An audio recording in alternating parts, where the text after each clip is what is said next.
айтсаңыз. Қазіргі кезде біз Ақмешіт үңгіріндеміз. Ақмешіт үңгірінен кейін 20 минуттан кейін біз Домалақ ана кесенесіне қарай келеміз.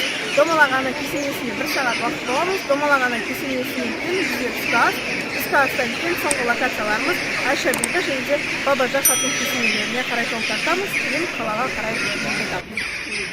Ақмешіт әулие үңгірі Түркістан облысы Бәйдібек ауданында орналасқан әк тасты жыныстар қабатында пайда болған ойық жарғабақ үңгір.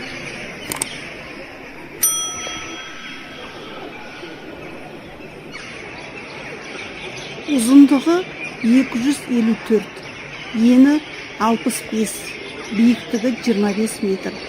Жарғабақ саңлауларынан мезгіл-мезгіл су тамып тұрады. Ішінен қарағанда ернеуі киіз үйдің шаңырағы секілді көрінеді.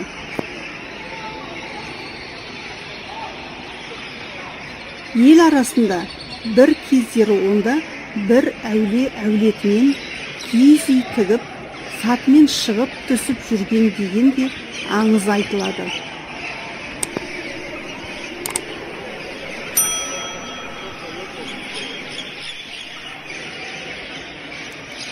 Үңгірге перзент көрмеген кейбір ерлі-зайыптылар, науқас адамдар да әлі күнге дейін түнеп мінәжат етеді.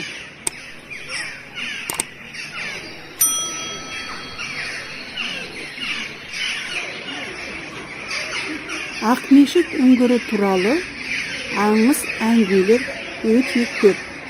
Солардың бірі Есіркеп Қойгелді батырға қатысты айтылған аңыз бар.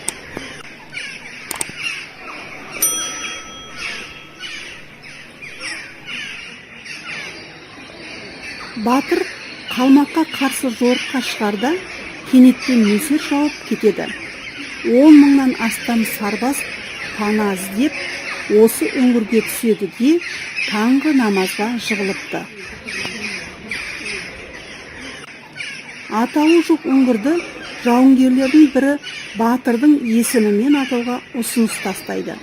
Алайда Есіркеп Қойгелді батыр бұл ұсынысқа үзілді-кесілді қарсылық танытады. Бұл Қаратаудың қасиетті дарған таудың етегі.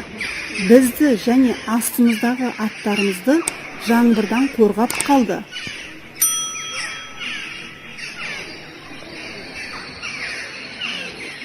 Сәждеге жығылып, намаз оқуымызға мүмкіндік берді. Үңгір ішіндегі тастары да ақ ұлпадай әппақ, керемет әсер қалдырады.